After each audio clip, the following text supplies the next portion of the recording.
Merci d'être venus si nombreux. Il paraît que le 21e siècle sera spirituel ou ne sera pas. Il semblerait que nous soyons encore là, et donc qu'il est tout à fait approprié de parler de la spiritualité en ces temps où peut-être on pourrait croire que quelque chose de cet ordre se perd. Cette phrase a été attribuée à André Malraux.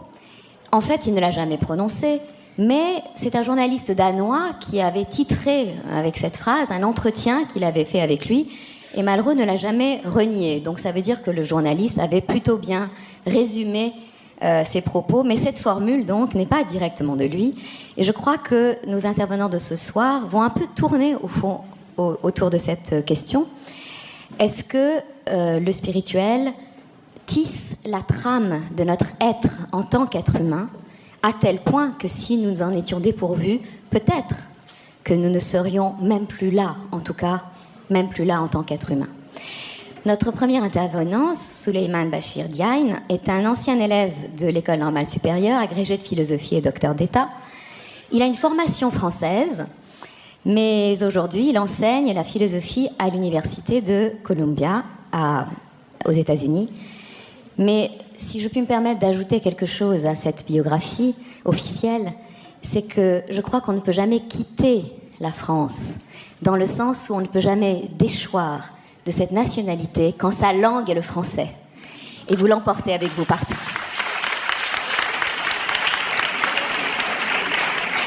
Et je vous remercie de continuer à écrire en français. Votre domaine de recherche, c'est l'histoire de la philosophie, la logique, et la littérature islamique, le soufisme et aussi la philosophie africaine. Vous avez publié de nombreux ouvrages, dont Bergson postcolonial, L'élan vital dans la pensée de Senghor et de Mohamed Herbal. Senghor, je pense que tout le monde connaît. Mohamed Herbal, c'est un grand penseur indo-persan, je dirais, puisqu'il écrit lui aussi en persan, qui est né à Lahore. Donc, on dit qu'il est pakistanais, mais comme il est mort avant le Pakistan, je ne sais pas ce que ça veut dire. Encore une affaire de langue et de pays. Vous avez donc obtenu le prix d'Agnan-Bouvray pour cet ouvrage. Vous avez aussi publié L'encre des savants, réflexions sur la philosophie en Afrique, pour ceux qui auraient pu douter qu'il y eût une philosophie en Afrique. Et puis aussi Comment philosopher en islam, et d'autres ouvrages. En plus, vos ouvrages sont traduits en anglais, mais encore une fois, vous les avez d'abord écrits en français, et je vous remercie infiniment pour cela. La parole est à vous. Merci infiniment. C'est Béni Lévy que j'avais entendu dire une fois qu'il habitait dans sa langue. Et c'est vrai qu'habiter dans la langue française, c'est le lot de beaucoup de gens qui ne sont pas nécessairement français. Et on ne sent jamais autant la présence de sa propre langue, celle que l'on aime, celle dans laquelle on rêve, celle dans laquelle on écrit les poèmes qu'on ne montre qu'à ses intimes, celle dans laquelle on fait des contrepétries, que quand on est loin et qu'on vit dans une autre langue et qu'on enseigne dans une autre langue, comme c'est mon cas. Donc merci de souligner cette communauté de langues que je retrouve en venant ici. Je suis un peu jet-lagué, mais ça devrait aller. Le 21e siècle sera spirituel ou ne sera pas. Vous avez bien raison de rappeler que ce n'est pas une phrase de Malraux. Parfois, les gens traduisent mal, citent mal, cette citation qui lui est attribuée et qui n'est pas de lui, en disant le 21e siècle sera religieux ou ne sera pas. Et là, ça devient non pas simplement une mauvaise attribution de citation, ça devient carrément un contresens sur ce qui était la pensée, sur ce qui était la pensée de Malraux. C'est donc la première remarque que je ferai sur le sujet qui nous occupe, c'est que souvent on parle de spirituel précisément pour ne pas parler de religion. Les religions ont mauvaise presse. Je dirais que les religions abrahamiques ont encore plus mauvaise presse que toutes les autres religions parce qu'on estime que l'idée d'un Dieu unique est une idée qui écrase, c'est une idée qui comporte en elle-même de manière quasi naturelle, parce qu'il y a cette volonté d'universalité, une force d'exclusion et une force de violence. Et comme on ne prête qu'aux riches, l'islam, alors là, c'est effectivement pour beaucoup la quintessence d'une religion qui serait celle-là.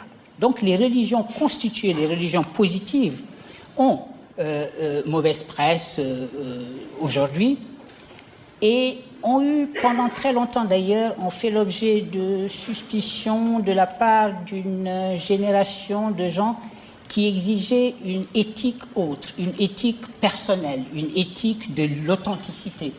Nous vivons une époque où on ne valorise rien autant que l'authenticité, être pleinement soi, être ce que l'on se doit, devenir soi-même. Une époque très centrée sur l'individu, sur le souci de soi. Et évidemment, on peut comprendre que si notre époque est décrite à peu près correctement, d'après ce que j'en dis là, on soit plutôt impatient devant des formes qui sont encore des formes d'autorité et qu'on identifie la religion avec une liste d'interdits plutôt qu'autre chose. Et c'est contre cette pétrification, pour ainsi dire, religieuse et cette pétrification institutionnelle qu'on exalte d'une certaine façon le spirituel, comme une manière de se libérer de cela. Beaucoup de gens vous diront « Ah, je ne suis pas religieux, mais je suis spirituel. » J'ai même entendu une fois une jeune femme de Californie, bien évidemment, me dire « Ah, je suis soufi. » Je lui dis « Ah, vous êtes soufi ?» Oui, c'est la dimension mystique de l'islam. D'abord, c'est une phrase très bizarre, je suis soufi, mais bon. Je lui dis, ah bon, vous êtes musulman? Elle me dit non, mais d'un air effaré, qu'est-ce que vous dites là? Je ne suis pas musulmane, je suis soufi.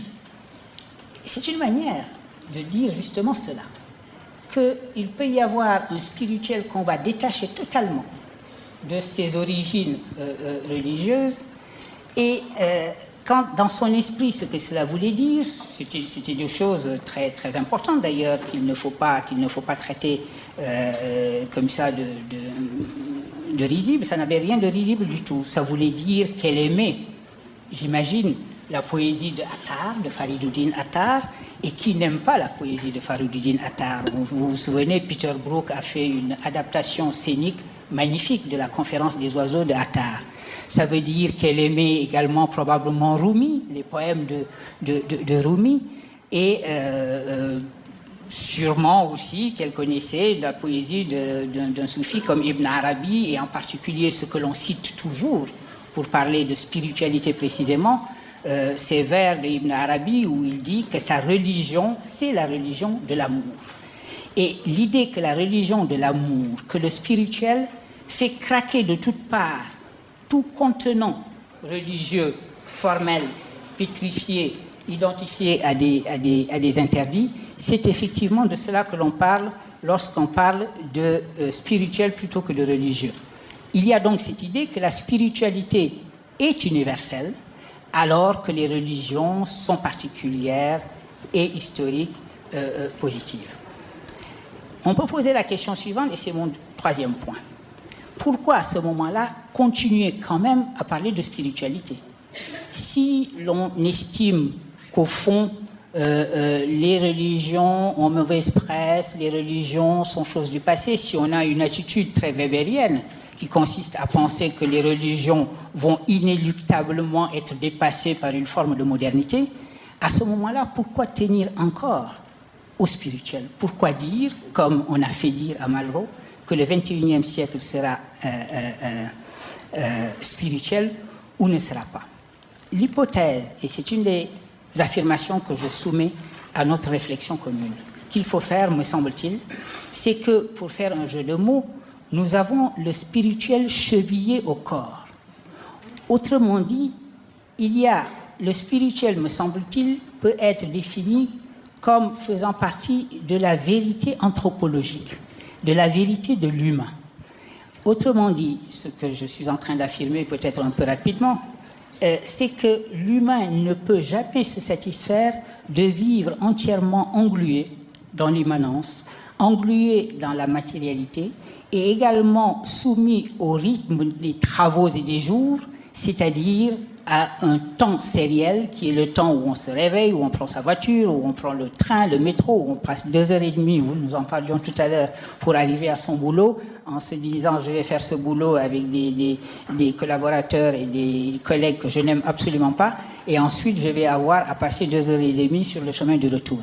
Alors, ces moments-là, ce rythme de vie est précisément ce qui nous fait sentir que quelque chose nous manque, sans que l'on puisse mettre le doigt dessus. C'est quelque chose qu'on trouve à satisfaire de temps en temps dans des rencontres qui se font, et surtout d'ailleurs dans la rencontre avec le beau, avec la beauté. Ces moments que nous passons, par exemple, au musée immobile devant un tableau, qui nous semblent des moments précieux parce que précisément ce ne sont plus ces moments de la succession, ces moments sériels du métro, boulot, dodo. Et je crois que sans avoir à parler nécessairement encore de religion, on peut considérer qu'il y a là quelque chose de ce qui, dans le spirituel, fait que nous sentons un manque dans notre vie de tous les jours. Les philosophes l'ont dit, la beauté a cette capacité de réveiller en nous la nostalgie de quelque chose dont nous ne pouvons pas dire exactement ce qu'elle est. La phrase qui était la tarte à la crème des potages que tous ceux qui sont passés en terminale connaissent bien, de Stendhal, l'art est promesse de bonheur. L'art est en train de pointer vers quelque chose qui ne nous semble pas être de ce monde et que nous appelons le bonheur. Avant lui, Platon a dit la chose suivante. Nous sommes des êtres qui sommes attirés, même sans le savoir consciemment, qui sommes attirés vers quelque chose d'autre parce que c'est notre vérité. Nous sommes constitués ainsi. Nous sommes une nostalgie.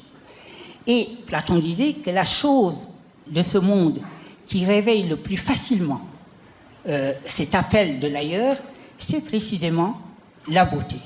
Devant la beauté, nous sentons en nous que quelque chose nous démange. La beauté nous gratte, là où ça nous démange en quelque sorte, et nous donne envie d'aller ailleurs.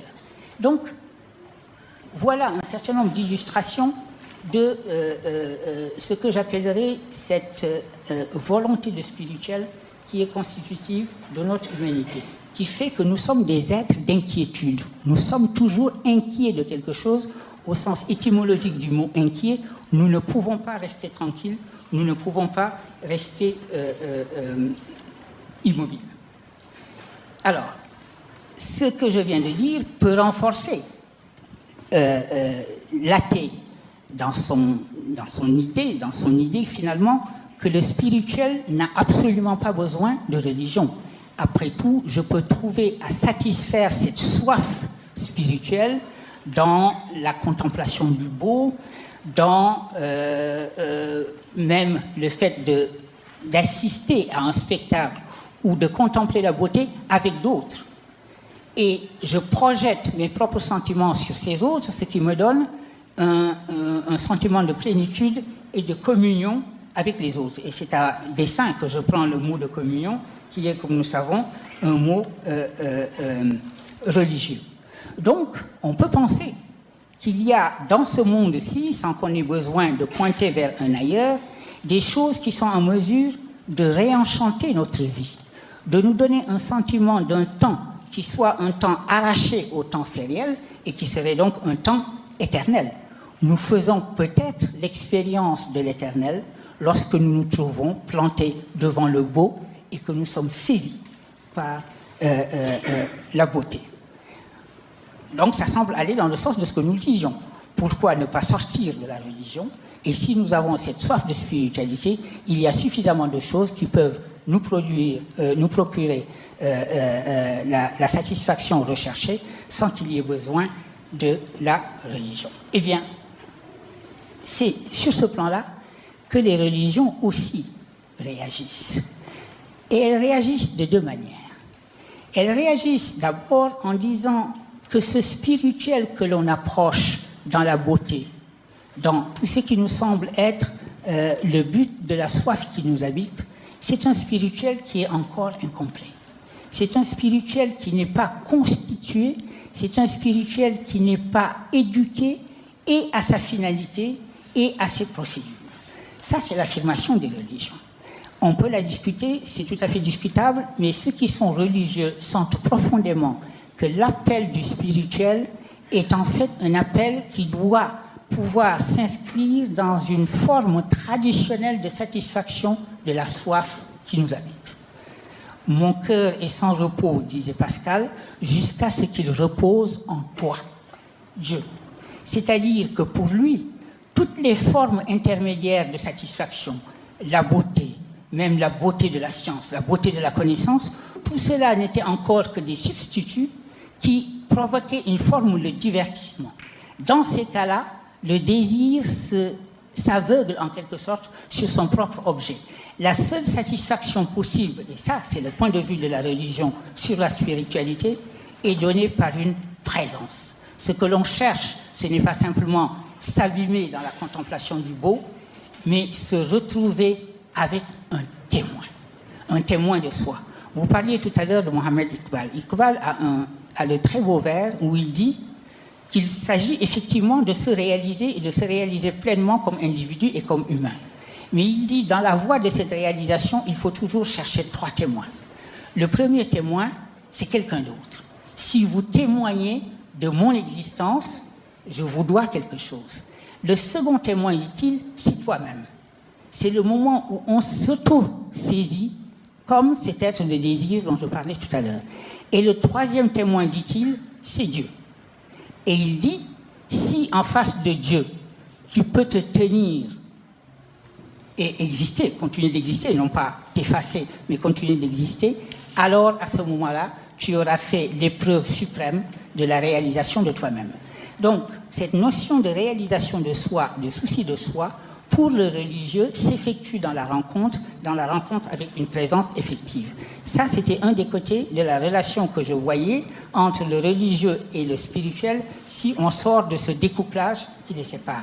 Le deuxième aspect, et j'en aurais terminé, c'est que si les religions ont mauvaise presse aujourd'hui, à mon sens, c'est qu'elles sont devenues en quelque sorte incapables d'articuler ce qui fait leur prix et ce qui fait leur valeur, c'est-à-dire l'énergie spirituelle qui est la leur. C'est vrai que c'est la faute des religions si elles s'identifient à des formes pétrifiées et des formes purement positives. Parfois, quand j'entends certains parler de religion, j'ai l'impression que le texte religieux se résume à 2 chapitres, la liste des choses interdites et la liste des choses permises. Or, un texte religieux, par définition, est infiniment plus que cela. Un texte religieux nous parle de nous-mêmes. Un texte religieux nous donne soif.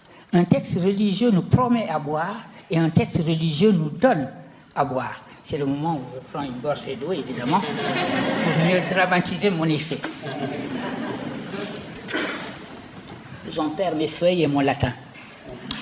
Une fois que l'on a compris cela, et qu'on se pose la question, quelle spiritualité pour demain? Parce que le sujet qui nous est proposé nous demande de regarder vers demain.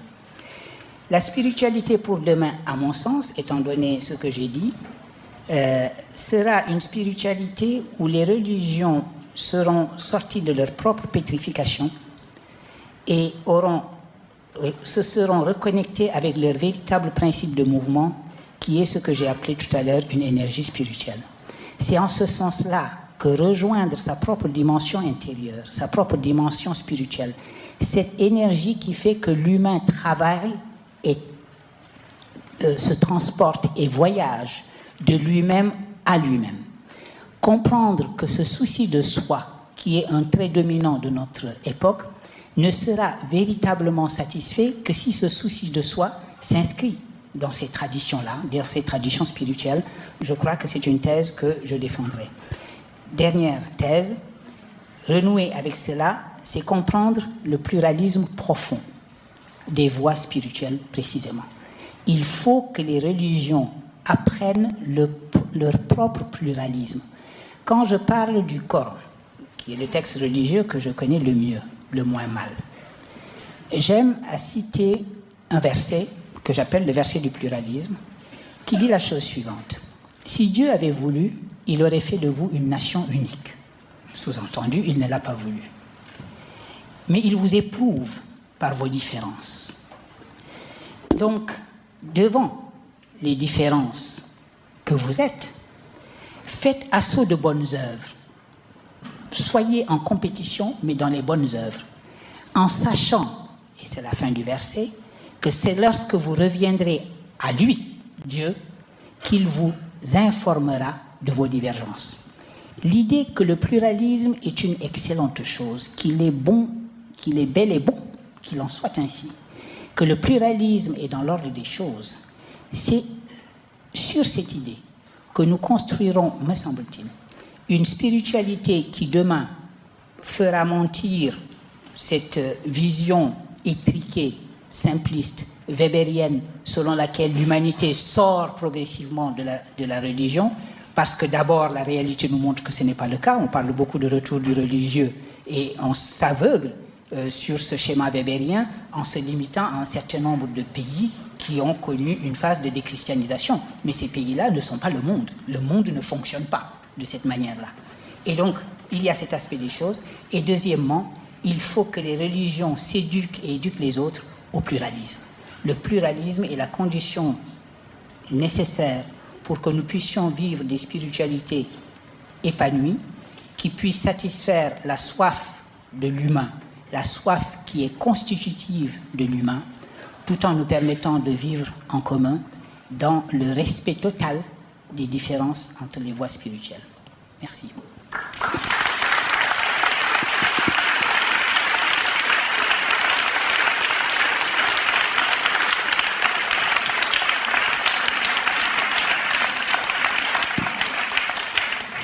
Merci beaucoup, Souleymane Bachir Diagne, pour nous avoir peut-être souligné l'unité de la pluralité et la pluralité de l'unité. Je vais tout de suite donner la parole à Olivier Roy et après on posera quelques questions si on a le temps. J'en ai déjà toute une flopée. Mais d'abord, juste vous présenter rapidement Olivier Roy, qui, si ceci veut bien apparaître, je ne sais pas pourquoi, il revient tout le temps sur Souleymane Bachir Diagne. Voilà, c'est pas grave, je vais vous trouver. Vous êtes professeur à l'Institut universitaire européen de Florence, où vous dirigez le programme méditerranéen et le projet Religio West, je ne sais pas comment le prononcer, dans le cadre du Robert Schuman Center for Advanced Studies. Vous avez été directeur de recherche au CNRS, directeur d'études à l'École des hautes études en sciences sociales et professeur invité à Berkeley University.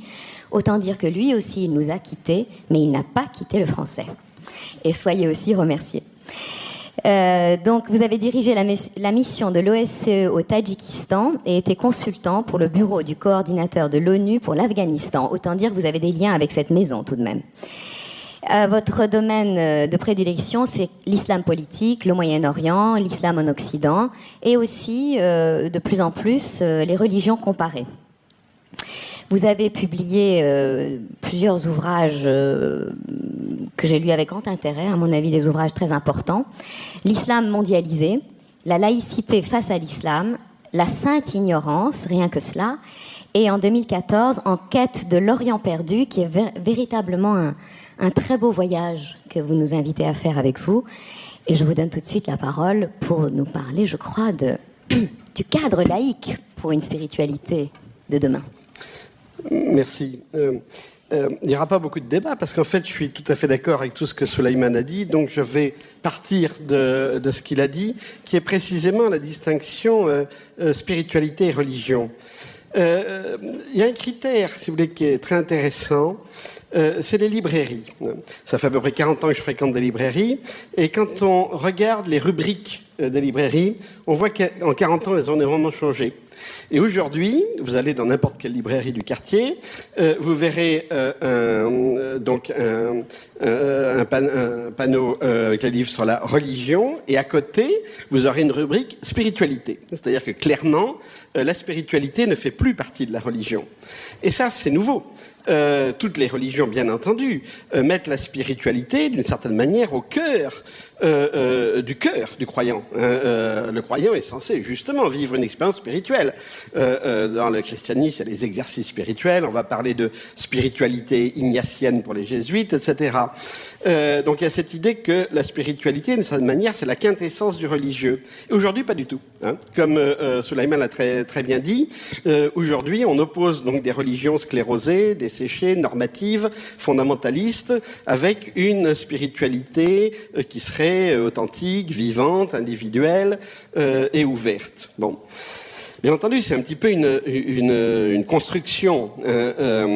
Mais pourquoi qu'est-ce qu'il y a de construit et qu'est-ce qu'il y a de réel là-dedans ? La laïcité, par exemple, ou le sécularisme en général, va valoriser la spiritualité contre la religion. Parce que justement, la spiritualité, c'est la bonne religion. Enfin, c'est la bonne dimension religieuse. C'est individuel, ça se pratique individuellement, c'est plus une éthique qu'un système de normes, ça ne s'incarne pas dans une communauté de foi, ça ne s'incarne pas dans des institutions et ça n'a pas de demande normative particulière puisque c'est justement censé dépasser les normes. Quand on est dans l'esprit, c'est toute la pensée soufie, mais aussi on pourrait dire de sa manière la vision du Christ par rapport à la loi judaïque traditionnelle. C'est quand on est dans l'amour, on n'a plus besoin vraiment de respecter de la même manière les normes strictes du religieux. Et donc, effectivement, on a aujourd'hui cette valorisation des religions. Mais en même temps, c'est très ambigu. Parce qu'on ne peut pas dire que la spiritualité remplace les religions. La spiritualité, d'abord, c'est un petit peu une étiquette où on met un peu ce qu'on veut derrière. C'est une manière de s'exprimer, c'est une manière d'être, si je peux dire. Ça ne constitue jamais un système.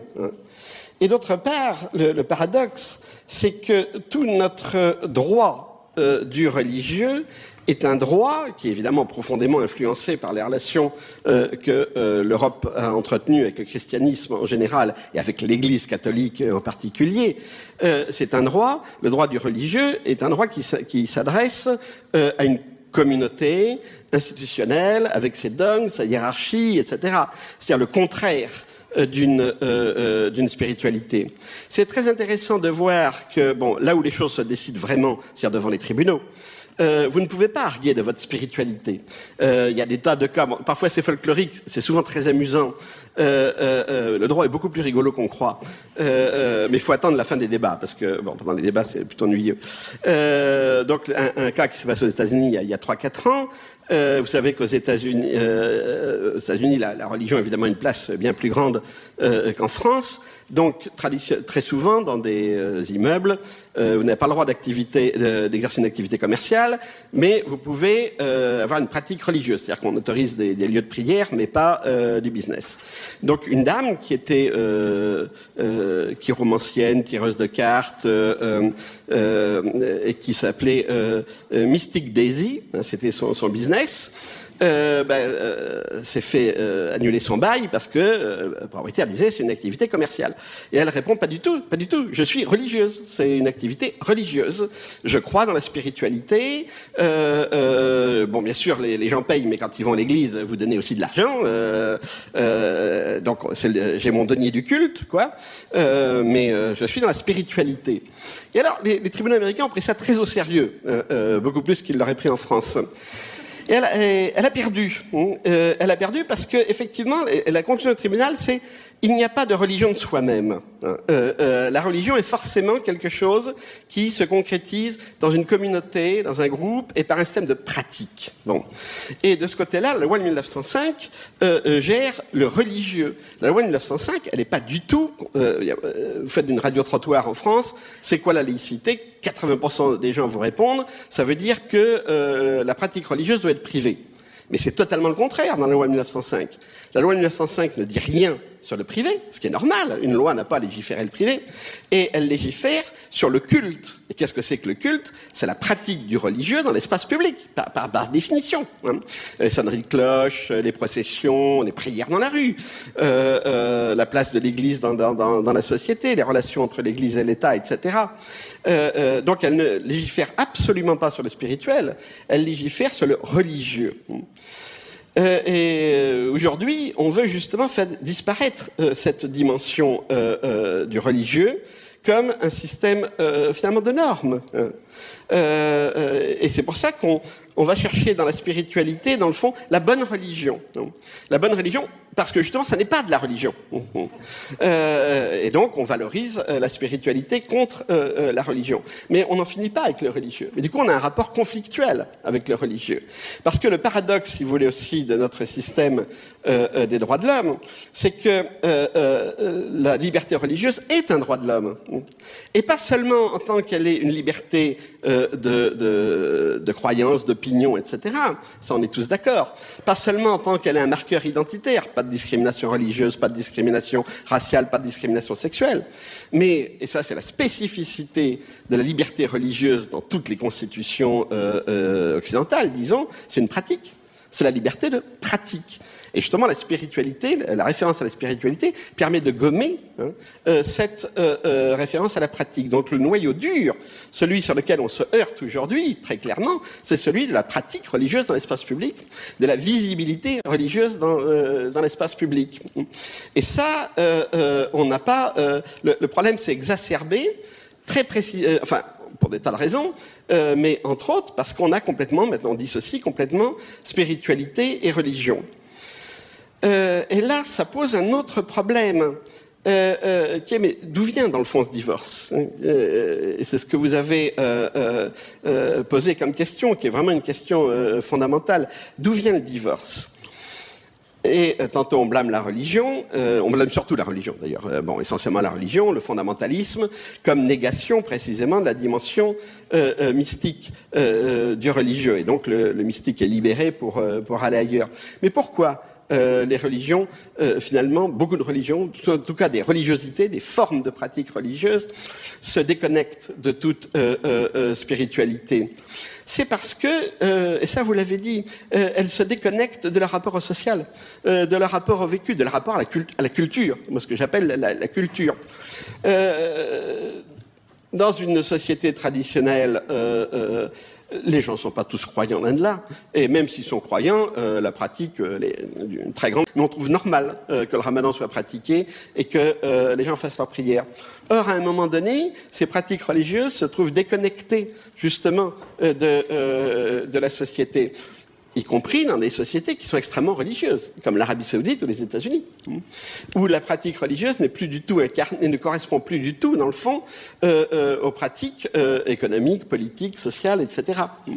Et à ce moment-là, le religieux revient sous la forme de la norme, d'un code explicite, qui n'a plus d'âme, qui n'a plus bon, alors que ce soit le salafisme, que ce soit des formes, évidemment je simplifie quand je dis tout ça, je ne dis pas que l'évangélisme américain, c'est juste un système de normes. Les gens peuvent très bien avoir, et le salafisme aussi, les gens peuvent très bien avoir une expérience mystique dans un système extrêmement normatif.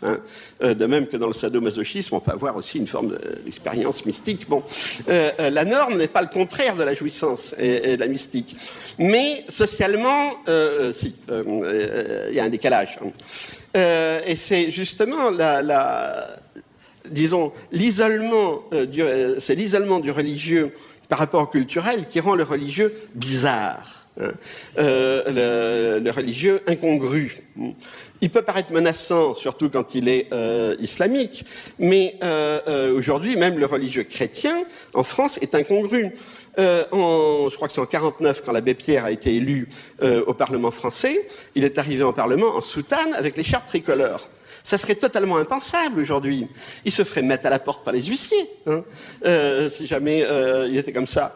Quand j'étais petit, il y avait des bonnes sœurs et des curés en soutane dans la rue. Aujourd'hui, si vous voyez une jeune et jolie bonne sœur dans les rues de Paris, tout le monde se retourne, jusqu'au moment où quelqu'un dit « mais non, c'est un travelot qui va à la Gay Pride ». Et là, tout le monde fait « ouf ». Bon, ça n'est pas du religieux, on est soulagé. Du coup, on est un système de tension extrême. Et du coup, les religions, effectivement, se referment sur elles-mêmes. Et il n'y a plus, si vous voulez, tout l'espace de transition. On pouvait être plus ou moins religieux. Et où on avait une familiarité sociale avec le religieux, avec le curé, avec l'église ou avec la mosquée dans un pays musulman. C'est fini. Maintenant, il faut être dedans ou dehors.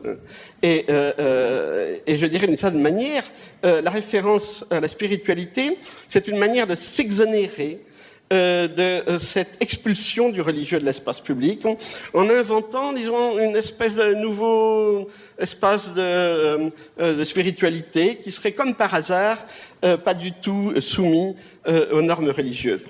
Je vais terminer sur une petite anecdote. Il y a quelques années, le ministère de la très laïque France, le ministère de la Défense, avait organisé à Paris, et c'était très courageux de sa part, une rencontre des aumôniers militaires. Bon. Donc le ministère avait demandé à tous les pays de l'OTAN d'envoyer des représentants de leur aumônerie militaire. Alors évidemment, toute l'aumônerie militaire française était là, l'évêque aux armées, l'aumônier israélite en chef, l'aumônier musulman en chef, l'aumônier protestant en chef. Oui. Il n'y a pas de symétrie. Il n'y a pas d'aumônier catholique en chef. Il y a l'évêque aux armées. Donc même la France laïque a quand même gardé des choses... et puis, les Anglais ont envoyé évidemment un aumônier anglican, les Américains les envoient un aumônier protestant, les Polonais ont fait une petite blague en envoyant un aumônier orthodoxe, chrétien orthodoxe, et les Belges ont envoyé un aumônier humaniste. Une dame qui est aumônier humaniste. C'est-à-dire, alors il y a un aumônier israélite, il y a un aumônier protestant, il y a un aumônier catholique dans l'armée belge, mais, de par la loi, il y a un aumônier humaniste, qui est en général franc-maçon. Bon. Et le rabbin israélite en chef, donc le rabbin Corsia, qui est maintenant le grand rabbin de France, a fait un esclandre en disant « mais ça va pas, qu'est-ce qu'un aumônier humaniste peut dire à quelqu'un qui va mourir, qu'est-ce que c'est y a un espace de la religion, vous n'avez pas le droit d'y toucher, vous n'avez rien à dire. » L'autre s'est très très bien défendue. Elle a expliqué qu'elle n'avait pas à parler d'après la mort, mais qu'il suffisait de parler de tout ce qui s'était passé avant. C'était bien dit. Mais vous voyez là le malentendu profond, où dans le fond, le religieux est perdant parce que le religieux n'arrive plus à se justifier en tant que religieux dans l'espace public. D'où les tensions. Aujourd'hui, les tensions se concentrent sur l'islam pour des tas de raisons, et Dieu merci, ça n'a pas été le sujet de la discussion aujourd'hui. Mais je crois que cette crispation sur l'islam cache profondément, dans le sécularisme européen en général, mais dans la laïcité française en particulier, une phobie du religieux en tant que tel. Et c'est vrai que la laïcité, c'est un système juridique d'organisation du religieux dans l'espace public. La laïcité n'est pas une religion, ça n'est pas une spiritualité. Il n'y a pas de spiritualité laïque. Il peut y avoir des laïcs spirituels, certains laïcs rigolos, mais il n'y a pas de philosophie. Ça n'est pas un système de valeurs. Quand on dit enseigner la morale laïque, ça n'a aucun sens. Si, maintenant, ça en a un. Mais à l'époque de Jules Ferry était très clair. Dans sa lettre aux instituteurs qui a été rééditée par Daniel Pénac récemment, il faut le lire, ça coûte 3 €, et il est extrêmement clair. Il n'y a qu'une morale. Il y a une morale universelle, alors que pour les catholiques et les chrétiens, cette morale soit la morale naturelle, et que pour les laïcs, ça soit la morale kantienne. On change, si vous voulez, la référence philosophique, mais on partage tout à fait les mêmes valeurs. Or, aujourd'hui, on ne partage plus les mêmes valeurs. C'est-à-dire qu'il n'y a plus d'accord sur ce qu'est l'anthropologie de la société. On le voit bien avec le débat sur le mariage gay, par exemple. Le débat aujourd'hui, il est sur l'anthropologie de la société. Jules Ferry n'aurait certainement pas voté le mariage gay. Ça, il aurait été tout à fait d'accord avec les évêques là-dessus. Pour lui, ça aurait été une aberration totale. Donc aujourd'hui, on a un conflit de valeurs très très fort. On n'a plus la même morale, c'est vrai, mais on va cacher ce conflit de valeurs derrière, dans le fond, un débat sur le fondamentalisme. Et le fondamentalisme existe, bien sûr, puisque c'est la religion réduit à un système explicite de normes. Mais si le religieux est réduit à un système explicite de normes, c'est parce que justement, il a été, dans le fond, expulsé, ou il s'est auto-expulsé, c'est un phénomène double, de la culture et, disons, de la vie sociale en général. Merci beaucoup.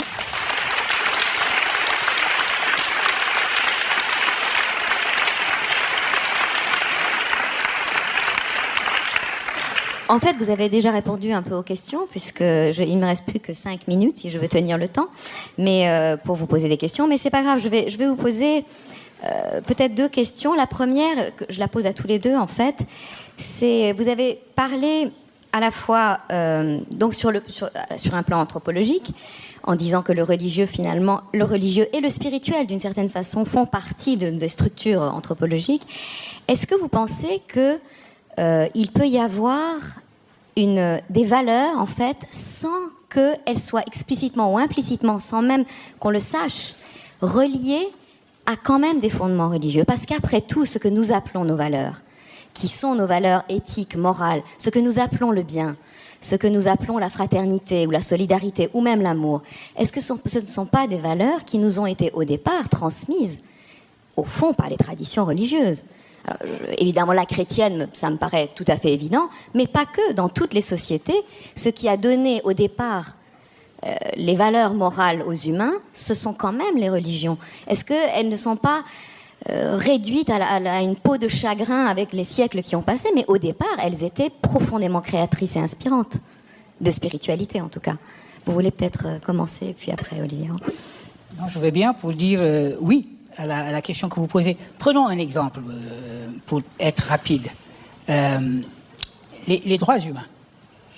Déclaration des droits humains, des droits de l'homme et du citoyen, l'Église se trouve en face, pas du côté de cette déclaration et pas du côté de ce qui se passe dans la Révolution de manière générale. Aujourd'hui, que disent les religions? Elles disent, mais les droits humains, nous connaissons ça depuis une éternité. C'est-à-dire que quand on regarde, quand on pose la question de la différence qu'il y a entre est-ce que les valeurs sont plutôt religieuses ou est-ce qu'elles sont plutôt non religieuses, laïques, est-ce qu'elles ont besoin de la religion? Lorsqu'on regarde le contenu de ces valeurs, il s'agit en définitive toujours de ce qui fait que l'humain, passant infiniment l'humain, puisse devenir encore plus humain. Et de ce point de vue-là, il y a une universalité réelle qui autorise un athée, par exemple, à dire « je n'ai pas besoin de la religion pour être un homme ou une femme de bien ». Ça n'est pas faux, descriptivement. De la même manière, les religions qui disent « ces valeurs, c'est moi qui les ai enseignées », descriptivement non plus, ce n'est pas faux. Merci. Olivier Roy, sur cette question. Oui, on peut montrer qu'il y a une généalogie chrétienne ou religieuse, ça dépend du contexte des droits de l'homme, des valeurs modernes, etc. La notion de dignité, la notion de personne, etc. Mais généalogie n'est pas raison. C'est-à-dire que ces valeurs se sont complètement autonomisées par rapport aux religieux. Et ce que dit, et là il faut lire le cardinal Ratzinger, enfin le pape Bénédicte, qui fait lui une critique des Lumières, mais tout en présentant la religion comme rationnelle, hein, comme étant dans le champ du rationnel. Et il dit, le problème justement, ça n'est pas la généalogie chrétienne, c'est très bien, on est tous d'accord, mais c'est que maintenant, ces valeurs d'origine chrétienne se sont autonomisées et se retournent contre la vérité religieuse. Donc on est dans le divorce. Pas du tout parce qu'on en vit dans des mondes complètement différents, mais parce que maintenant, disons, l'aboutissement des Lumières, c'est de dire, par exemple, la liberté de l'homme est autofondatrice. La liberté est créatrice de valeurs. Et ça, les religieux, quelles que soient les religions, ne peuvent pas l'accepter. Toutes les religions, enfin monothéistes, hein, on est d'accord là-dessus, posent qu'il y a une transcendance et qu'il y a les limites de Dieu, comme on dit en arabe. Il y a les limites de Dieu. Et on ne peut pas toucher aux limites de Dieu. Alors la manière dont on gère les limites de Dieu, le blasphème, etc., va varier, bien entendu, selon les époques, selon les moments, selon les religions. Mais le pape Francesco a dit « je ne suis pas Charlie ». C'est évident. Oui. Et la deuxième question, qui peut-être plus en lien, plus directement en lien, parce que là on a beaucoup parlé du passé et aussi du présent, mais avec cette idée d'avenir, c'est que évidemment le cadre religieux traditionnel ou même spirituel traditionnel présentait au moins un avantage, c'est qu'il y avait un cadre de transmission clair et net. Aujourd'hui, pour bâtir cette spiritualité de demain, et je vois qu'il y a beaucoup de jeunes dans cette salle, ce dont je me réjouis, qui transmet à qui et comment? Parce qu'on ne me fera pas croire que la morale laïque qu'on va enseigner à l'école va donner le début de la moitié d'une vie intérieure à nos chères têtes blondes et éventuellement moins blondes. Vous avez raison de dire qu'il y a aujourd'hui une crise de la tradition, de la transmission. Ah, Quel lapsus. Oui, mais le lapsus, et j'aurais même dû le faire exprès parce que c'est ce que je voulais dire. Transmission et tradition, c'est la même racine, c'est la même chose au bout du compte. L'idée qu'au fond, et ce que disait Olivier Roy, que ces choses-là se transmettaient par une tradition. On recevait une culture en même temps qu'on s'inscrivait dans une religion. On se reconnaissait dans une religion, on faisait ou on ne faisait pas le ramadan jusqu'au jour où on le faisait de manière plus systématique, etc. Sans avoir été forcé ni en rien. Mon père ne m'a jamais demandé si je faisais le ramadan le jour où j'ai décidé de le faire entièrement, 30 jours, etc., en attendant que le Messie décide, quand il sera là, qu'on ne fera qu'un jour. Mais bon, pour l'instant, on fait 30. Eh bien, ça, c'était un phénomène de tradition et de transmission qui faisait que la religion venait avec une culture tout naturellement. Des cultures différenciées. Vous parliez d'unicité et de pluralisme en même temps. Un homme de foi de l'Ouest africain qui s'appelait Thierno Bokar Tall, que vous connaissez parfaitement puisque vous en avez parlé avec beaucoup d'éloquence dans vos propres travaux, eh bien, Thierno Bokar Tall disait « L'islam est comme l'eau. L'eau n'a pas de couleur, mais elle a également toutes les couleurs, c'est-à-dire elle prend toujours la couleur des paysages qu'elle traverse. » Et ça, c'était une idée profondément ancrée qui se vivait religieusement. Aujourd'hui, la transmission, les chaînes de transmission sont cassées. Souvent, d'une génération à l'autre, rien ne se transmet. Et qu'est-ce qui est devenu le lieu de transmission? C'est l'Internet. C'est-à-dire que beaucoup de gens se fabriquent, se bricolent leur religion à partir de l'Internet. Parce que la parole vivante, qui était portée par des personnes vivantes et transmise comme des choses vivantes, cela ne se fait plus. Oui, mais sur Internet, on apprend aussi beaucoup de... sur Internet, effectivement, vous apprenez... De choses dévoyées. Toutes ces choses sadomasochistes dont parlait Olivier Roy. Oui, je ne suis pas sûre que les sites de spiritualité authentique soient les plus regardés sur Internet, mais Olivier Roy. Oui, difficile de faire des statistiques sur Internet, mais cette question de la tradition est fondamentale. Le fondamentalisme, par définition, c'est de refuser la tradition. Bon, beaucoup de gens pensent que le fondamentalisme, c'est la tradition. C'est exactement le contraire. Hein, le fondamentalisme, c'est de dire tout ce qui s'est passé depuis l'origine jusqu'à maintenant ne sert à rien au mieux et est négatif au pire. Bon, que ce soit le protestantisme ou le salafisme.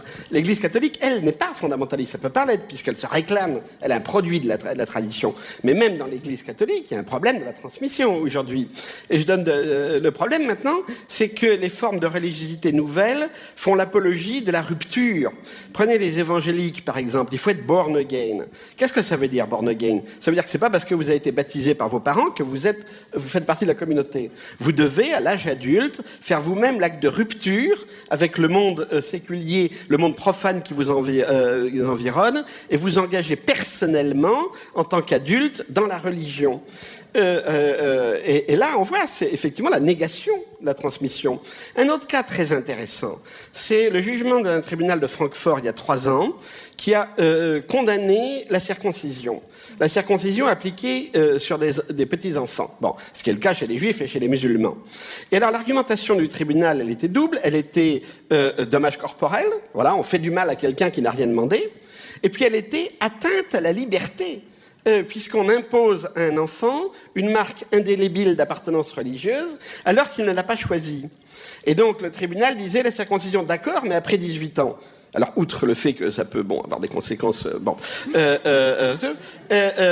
ça nie la transmission. C'est justement de dire les parents n'ont pas le droit de transmettre.